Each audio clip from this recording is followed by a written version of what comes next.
Doctor Shafiqur Rahman ১৯৫৮ সালের ৩১ October Moulvibazar জেলার কুলাউড়া উপজেলার ভারেটা ইউনিয়নে জন্মগ্রহণ করেন। তার পিতার নাম মোহাম্মদ আবু মিয়া ও মাতার নাম খাতিবুন্নেছা।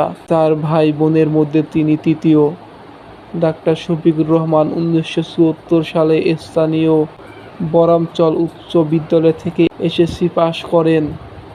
১৯৭৬ সালে সিলেটে এমসি কলেজ থেকে এসএসসি পাস করেন। ১৯৮৩ সালে সিলেট মেডিকেল কলেজ থেকে এমবিবিএস ডিগ্রি অর্জন করেন। তার রাজনৈতিক জীবন।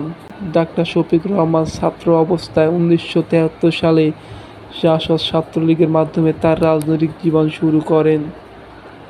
পরে ১৯৭৭ সালে বাংলাদেশ ইসলামী ছাত্র শিবিরে যোগদান করেন।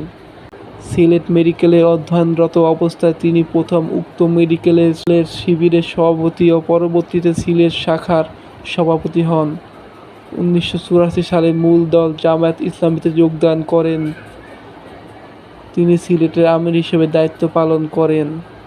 ২০১০ সালে কেন্দ্রীয় সহকারী সেক্রেটারি জেনারেল হিসেবে কেন্দ্রীয় পর্যায়ে দায়িত্ব গ্রহণ করেন। পরে ২০১১ সালে ১৯ সেপ্টেম্বর প্রথমে ভারপ্রাপ্ত সেক্রেটারি জেনারেল, পরবর্তীতে ২০১৬ সালে সেক্রেটারি জেনারেল হিসেবে দায়িত্ব নেন।